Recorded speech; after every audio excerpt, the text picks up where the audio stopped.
waktu itu nggak pikir panjang. Ya, nemenin suami saya aja nyari wangsit di sana. Saya nyesel banget.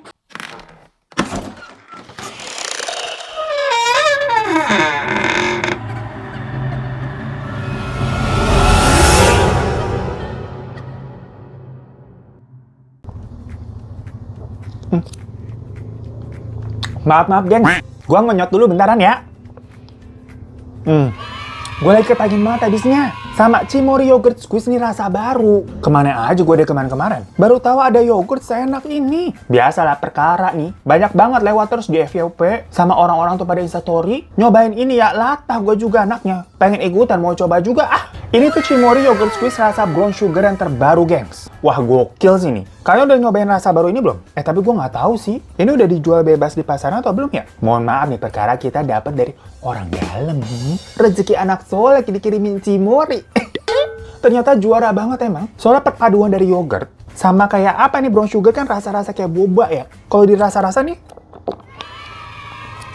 macam kayak minuman-minuman sing putang, tiger sugar atau kokumi yang enak-enak boba begitu. Ngaco banget ini juga. Teksturnya tuh lembut dan creamy ya. Jadi kalian jangan ngaku deh anak hits kekinian gitu ya kalau belum nyobain minuman yang viral ini nih. Gue jadi penasaran deh sama rasa-rasa baru nih dari Cimory yang unik-unik semua. Yang pastinya juga enak-enak ya. Dan nanti nih misalkan kalian nemu deh tuh nih yang rasa brown sugar, lu harus cepet deh gercep borong. Nanti kalau udah nyobain tag-tag gue aja di Instagram ya. Langsung abis. Udah selesai ngenyot yogurt Cimory-nya. Sekarang kita lanjut ke ceritanya. Ya geng, selamat datang lagi di teman cerita yang kali ini ceritanya cocok banget nih buat kalian yang semua yang pada pengen cepetan kaya. Apalagi kalau bukan pesugihan solusinya. Hati-hati lu, jangan aneh-aneh. Nanti ujung-ujungnya kayak cerita kali ini nih. Yang ada ngenes-ngenesnya, tapi jujur, cerita ini bener-bener kayak mind-blowing banget. Dimana dikirim dari Bu Yana nih namanya. Yang mana beliau ini katanya pernah nganterin sendiri nih mantan suaminya buat ikut-ikutan pesugihan di Gunung Kawi, gengs. Jadi ini kayak saksi mata pengalaman pribadi. Cuman emang kejadiannya udah agak lama tuh. Sekitar di tahun 2010 yang lalu. Ketika umur Bu Yana ini masih 21 tahun, geng. Kalau sekarang sih jatuhnya udah mama ya. Jadi waktu itu ceritanya, Bu Yana ini lagi baru-barunya abis menikah dengan mantan suaminya waktu itu yang bernama Pak Anwar. Dan sehari-harinya mereka berdua nih, itu berprofesi sama-sama menjadi penjahit di daerah Solo, Jawa Timur. Pokoknya ini yang kayak biasa nerima jahitan-jahitan buat bikin kebaya lah, permak sana sini yang dikit-dikit kayak permak lepis begitu, yang bisa dibilang penjahit rumahan. Nah untuk itu memang cita-cita dari Pak Anwar ini itu pengen banget bisa punya konveksi yang cukup besar buat mengembangkan usahanya tersebut. Tapi ya karena kepentok modal sama realita, alhasil mereka memang belum bisa mewujudkan keinginan itu. Memang kita manusia yang berencana, tapi isi dompetlah yang menentukan.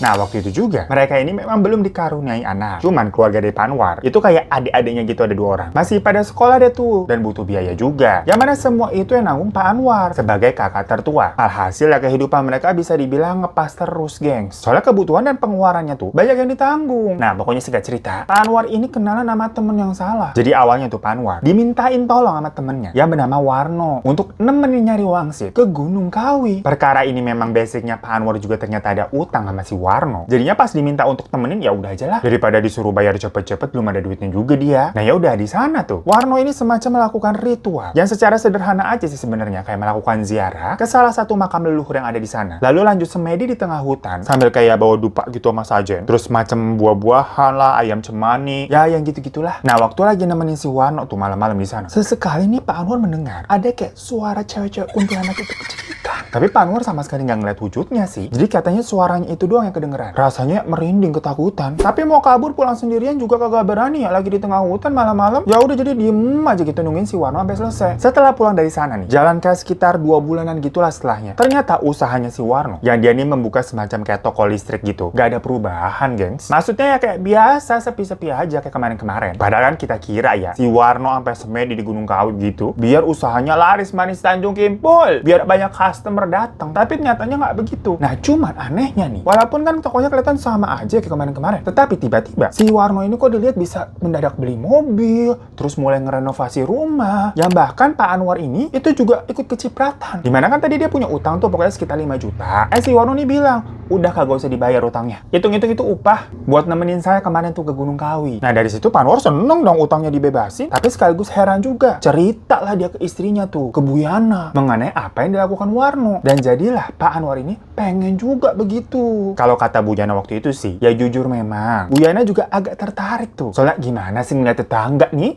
tahu-tahu bisa renov rumah, beli mobil baru, ono ini ono itu gitu kan. Dalam waktu yang singkat pula. Jadilah jiwa iri ini meronta-ronta. Akhirnya Pak Anwar mulai cari tahu ke si Warno nih mengenai ritual itu gimana sih ngelakuinnya. Ya udah Warno bercerita kalau semedi yang dia lakukan itu sebenarnya adalah semedi ketiga kalinya. Ya sebelumnya sih biasanya dia tuh minta ditemenin sama sang istri, tapi kebetulan memang waktu itu istrinya lagi keluar kota, jadi minta ditemeninnya sama Pak Anwar. Nah di situ juga Warno nih kayak ngasih semacam nomor buat menghubungi juru kuncinya atau mbahnya si Warno berguru lah. Dibilang tuh udah kamu datengin aja, pasti si mbah nih tahu nih gimana caranya biar kamu bisa mewujudkan keinginanmu. So langsung mainkan. Berangkatlah itu Pak Anwar sama Bu Yana ke rumah si juru kunci itu tadi yang dikenalin. Yang sebut saja di sini namanya Mbah Dwi ya. Di situ Pak Anwar cerita nih kalau niatnya biar bisa punya banyak uang nih buat modal, usaha bikin konveksi sendiri nanti. Yaudah Pak Anwar pokoknya ditanya tuh tanggal lahirnya kapan, anak keberapa, lahirnya hari apa, lah macam-macam lah kayak orang kelurahan. Nanya-nanya biodata rinci banget begitu. Pokoknya setelah selesai menerawang Pak Anwar nih, Mbah Dwi ini bilang kalau katanya Pak Anwar ini perlu menjalankan ziarah, semedi, puasa, dan memotong ayam cemani untuk dijadikan tumbang. Nah, kalau udah setuju nih, nanti Pak Anwar nggak bisa mundur lagi. Karena ini bukan Syahrini,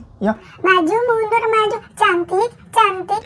Lawas banget ya begitu ngomongannya. Maksudnya ini kalau udah deal, jatuhnya udah terikat sama perjanjian gaib. Ya karena udah dibutakan nih sama iming-iming kekayaan duniawi. Tanpa pikir panjang, Pak Anwar menyetujui semua syarat yang diinfokan sama Mbah Dwi tadi. Akhirnya ritual pertama pun dimulai. Pak Anwar di sini harus mandi kembang dan harus nunggu juga sampai hari Kamis besoknya. Karena semedi itu harus dilakukan di malam Jumat. Karena waktu itu mereka ini datangnya kebetulan di hari Rabu ya. Jadi mau nggak mau, mereka harus nunggu sehari lagi deh tuh. Dimana Pak Anwar sama Bu Yana ini tuh nginep di rumahnya Mbah Dwi. Sembari nunggu hari Kamis, sekalian deh nyiapin hal-hal buat ritual besokannya tuh. Kayak pesen tumpeng, sesajian, bunga-bungaan, ayam tadi tuh yang cemani hidup. Nah tapi ini fun fact-nya katanya, hal-hal itu ternyata gampang banget didapetin di wilayah situ gengs. Karena tetangga-tetangga sebelah Mbak Dwi itu emang pada jualin. Jadi mungkin karena saking banyaknya ya, orang-orang yang kesana buat kayak ritual begitu-gituan. Jadi sekitaran rumah-rumahnya tuh pun juga menyediakan. Gak ada itu ceritanya yang kayak harus pergi jauh ke desa seberang gitu nyari apa, nggak ada gengs. Lah orang sebelah aja pada jual. Mungkin ini udah jadi kayak objekan juga kali ya. Pokoknya waktu udah malam, tapi baru sekitar jam 8-an lah. Ya namanya juga di desa, suasananya udah sepi begitu. Kalau di pasar minggu nih bolak-balik suara motor ngangong gitu ya, merusak konsentrasi. Ditambah lagi di rumahnya si Mbah Dwi ini kagak ada TV yang membuat euforianya ini makin hening total. Ya udah Bu Yana sama Pak Anwar ini mencoba untuk tidur lebih awal aja lah.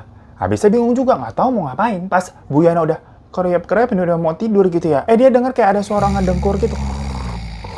Dan dia juga ngerasa ini, mohon maaf ya kita ya, dadanya Bu Yana tuh kayak merasa dipegang, kayak dikremes gitu, kayak digerayangin. Nah tapi kan dikira dia suaminya ya di sebelahnya. Tapi dalam hati ini perasaan kayak suaminya kagak pernah ngorok dah. Pas dia buka mata nih, Bu Yana ngeliat sosok pria tinggi hitam gitu tapi berbulu, tingginya sampai nabrak plafon, mentok gitu geng. Dan tangannya panjang megangin Bu Yana. Tapi Bu Yana di situ nggak bisa gerak, badannya kaku. Saking takutnya Bu Yana kayak ngerasa pingsan blok gitu, udah nggak sadar. Sampai tau-tau pas bangun nih, keadaan udah pagi. Dan waktu dia inget-inget nih kejadian semalam tadi, itu Bu Yana jadi bingung, mimpi apa bukan ya? Tapi pada saat itu dadanya memang kerasa sakit banget. Dan pas dicek kayak biru-biru memar, dan satu badan juga kayak lemos banget.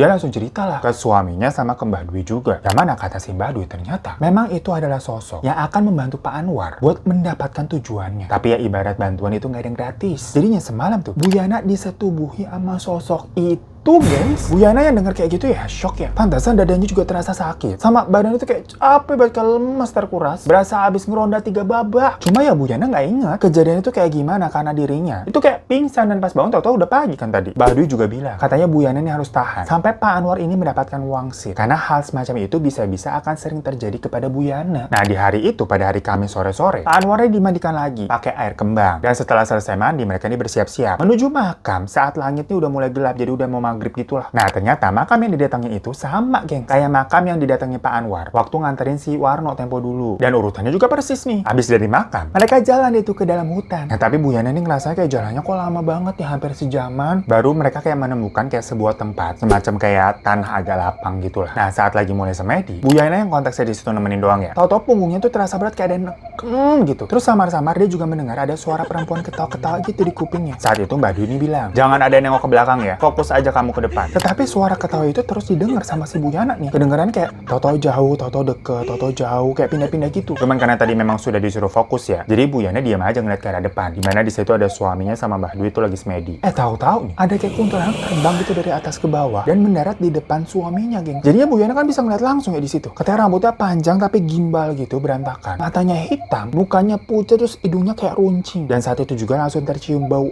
anyir menyengat di mana-mana. Bu Yana cuma bisa merem doang, udah nggak ngerti dia mau ngapain. Terdengar kayak Mbak Dwi ini baca-baca mantra dan memang kayak semacam mau mengusir sosok tersebut. Gak lama Mbak Dwi ini bilang kalau ternyata mereka ini harus pindah tempat. Yaudah akhirnya mereka berdiri dan jalan lagi tuh lebih dalam. Nah di tengah perjalanan mereka ini 2 kali loh berpapasan dengan juru kunci lain yang membawa beberapa orang turun gitu berlawanan ke arah mereka. Nah tapi ini nggak tahu ya turunnya itu karena ini orang-orang udah pada dapat wangsit atau turun karena mundur ketakutan. Yang jelas ternyata di saat itu mereka nggak cuma berdua doang, geng. Nah setelah sampai di lokasi baru nih, udah tercium tuh wangi dupa yang semerbak di mana-mana. Dimana setiap jaraknya sekitar 20 meteran lah, lumayan jauh gitu ya. Itu ada orang yang semedi juga tuh, pakai lampu senter redup gitu atau lilin. Kira-kira kalau bisa dilihat-lihat tuh ada sumber-sumber cahaya sekitar 4 orang juga yang lagi semedi. Jadi ternyata di tempat awal yang tadi, Mbak Dwi ini kayak melakukan ritual dulu buat minta izin ke penunggu sana, buat nganterin muridnya nih ke tempat yang sekarang ini. Tahu-tahu Mbak Dwi bilang, nanti setelah saya pergi, kamu sembeli ayamnya ya, sambil baca doa yang sudah saya tuliskan nih di kertas ini. Tulis juga di sini nama orang yang mau kamu tumbalkan. Tapi ingat, harus tetap punya hubungan darah sama kamu. Nah, di situ Pak Anwar sama Bu Yana kaget lah. Karena nggak tahu, nama tumbalnya manusia. Soalnya mereka pikir nyembelah ayam tuh. Itu adalah ritual si tumbal-tumbalannya itu. Nah, Mbak Dwi menjelaskan, ya kalau kamu beruntung, mereka ini bisa aja hanya meminta ayam untuk sajiannya. Tapi kalau tahu-tahu nanti mereka minta tumbal nama, kamu juga harus mempersiapkannya. Kalau kalian ini masih ragu, kalian masih bisa mundur nih sekarang. Namun nanti kalau kamu udah semedi dan bertemu sosok ratu, kata mbahnya gitu, itu kalian nggak bisa mundur. Kalau kalian mundur, kalian akan celaka. Dengar begitu ya, Pak Anwar langsung ragu juga dong. Soalnya walaupun dia mau kaya sih, tapi nggak tega juga kalau disuruh harus numbalin orang. Sementara Bu Yana ini langsung kekeh bilang, udah Pak, nggak usah Pak, kita pulang aja, nggak berani Ibu. Nah tapi Pak Anwar mikir kalau dia ini masih punya peluang 50-50 buat hanya memberikan seekor tumbal ayam aja, siapa tahu diterima kan. Jadinya Pak Anwar ini tetap lanjut, geng. Ya udah di situ Mbak Dwi pamit meninggalkan mereka berdua tuh, dan Pak Anwar ini mulai menyembelih ayamnya sambil membacakan doa. Semedi pun juga dimulai. Sementara tugasnya Bu Yana nih ya cuman buat nemenin doang di situ, sama halnya kayak Pak Anwar nemenin Pak Warno. Pokoknya malam itu katanya benar-benar menjadi malam yang paling tidak bisa terlupakan di dalam hidupnya Bu Yana nih. Dengan mata kepalanya sendiri, dengan jelas nih Bu Yana ngelihat suaminya disamperin pocong setinggi 2 meter, gengs. Itu rasa gemeternya katanya sampai linu-linu badan. Tapi pocongnya nggak lompat-lompat kayak di film, melainkan kayak melayang aja gitu, kayak ngiterin Pak Anwar. Setelah beberapa menit gitu, tiba-tiba pocong itu pergi aja gitu ke kegelapan. Nggak lama tahu-tahu datang lagi nih, ada nenek-nenek bungkuk gitu pakai baju hitam, wajahnya keriput, serem banget katanya. Dia nyamperin ke depannya Pak Anwar langsung. Terus kayak mereka ngobrol gitu, tapi kan Bu Yana di belakangnya nggak tahu nih mereka ngomong apa. Tahu-tahu si nenek itu kayak ngeludahin Pak Anwar. Cuh gitu. Terus dia pergi. Selang beberapa jam nih nggak ada apa-apa lagi. Tahu-tahu ada sosok datang lagi. Dimana sosok itu ada kolong wewe. Badannya hitam besar, lidahnya gitu kayak panjang sampai ke perut, sampai mengeluarkan air liur gitu, geng. Dan katanya sosok ini menurut Bu Yana tuh bentuk dan baunya yang paling nggak karu-karuan deh. Nah di situ sosok tersebut menjilati Pak Anwar gitu, gengs.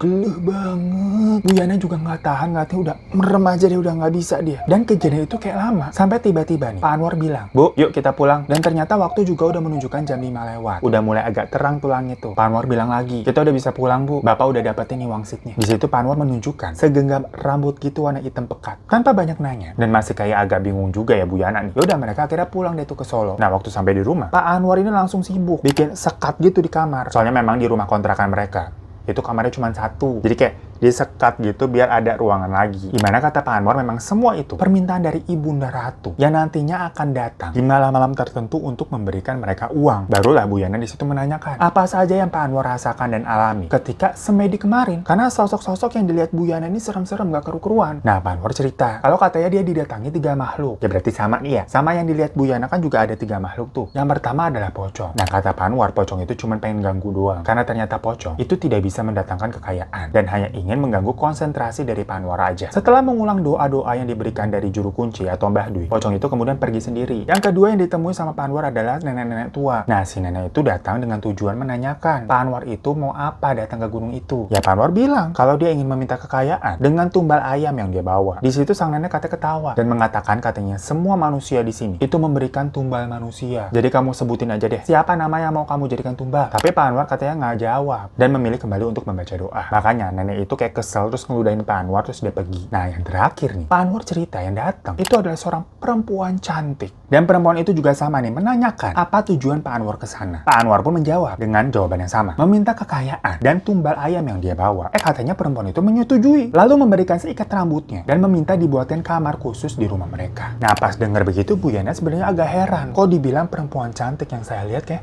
kolong wewe serem banget dah. Tapi Bu Yana diam aja karena masih agak kurang ngerti juga, belum mencerna sama keadaan ini. Setelah kurang lebih 3 bulan setelah kejadian kemarin, setiap malam Jumat nih, Pak Anwar itu selalu tidur di tempat yang sebelah tuh kamar udah disekat dan selalu terdengar kayak ada suara desahan-desahan. Yang mana Bu Yana ini udah ngebak. Kali ini pasti giliran suaminya ini selalu disetubuhi. Kalau waktu itu kan dia sendiri tuh yang megundurwo. Tapi memang Bu Yana ini tidak diperbolehkan untuk ngintip, katanya nanti mereka bisa celaka. Nah, kalau abis malam Jumat atau abis kayak ada gitu-gituan, paginya nih selalu deh ada tumpukan uang ratusan ribu di dalam kotak sesembahan di ruangan itu, gengs. Jumlahnya sih nggak tentu, kayak berbeda-beda gitu setiap kejadiannya. Nah, pokoknya setiap tumpukan uang itu muncul, Pak Anwar ini juga akan kembali ke Gunung Kawi untuk memberikan sesajian kepada sosok yang dia sebut Ibunda Ratu. Pokoknya hingga dalam 7 bulan, Pak Anwar ini bisa-bisa benar-benar membangun sebuah konveksi kecil-kecilan dengan mempekerjakan 6 orang karyawan loh, gengs. Tapi ini setelah setahun, Pak Anwar tahu-tahu menjadi sangat kurus dan gampang sakit-sakitan. Ya dikira istrinya mungkin nih suaminya kelelahan kali ya, ngurusin bisnis sama terus bolak-balik ke gunung. Cuman Pak Anwar nih selalu nggak mau kalau diajakin ke dokter. Dia selalu bilang juga kalau penyakitnya ini bukan penyakit medis. Pokoknya bakal sembuh sendiri deh kalau perjanjiannya sama Ibunda Ratu ini bisa berakhir. Tapi Pak Anwar nggak pernah menjawab. Emang kapan berakhir, ada yang gimana caranya buat mengakhiri perjanjian tersebut. Setelah berlangsung lebih dari 1 tahun, seperti biasa nih, Pak Anwar ceritanya lagi balik lagi ke Gunung Kawi. Dan waktu itu Bu Yana lagi nggak bisa ikut, soalnya lagi banjir orderan tuh. Tahu-tahu Bu Yana ini dapat kabar kalau katanya Pak Anwar kecelakaan dan kondisinya kritis. Yang mana akhirnya meninggal dunia pada saat dibawa ke rumah sakit. Berhari-hari ini Bu Yana benar-benar menangis kepergian suaminya ya, karena kan dia dari susah seneng bareng-bareng terus. Dan setiap malam Bu Yana juga sering dimimpiin suaminya yang minta tolong, gengs. Dibilang katanya saya nggak betah, tolong saya di sini. Ya cuman Bu Yana bingung harus apaan, harus bagaimana. Cuman perkara mimpi itu terus-terusan datang. Akhirnya dia pergi lagi deh tuh menemui Mbah Dwi. Ternyata sepenglihatannya Mbah Dwi, raga Pak Anwar ini memang sudah dikubur, tapi jiwanya diambil oleh sosok yang memberikannya dia kekayaan. Karena ternyata Pak Anwar menjadikan dirinya sendiri itu sebagai tumbalnya, gengs. Dan sekarang perkara Pak Anwar udah nggak ada, Bu Yana ini diharuskan untuk melanjutkan ritual kalau mau tetap kaya. Tapi Bu Yana nggak mau, takut dia. Ya suaminya aja berujung begitu, dia juga nggak sampai hati kalau disuruh numbalin saudara-saudaranya. Jadi dia memilih untuk nggak pergi lagi ke Gunung Kawi. Dan bener aja,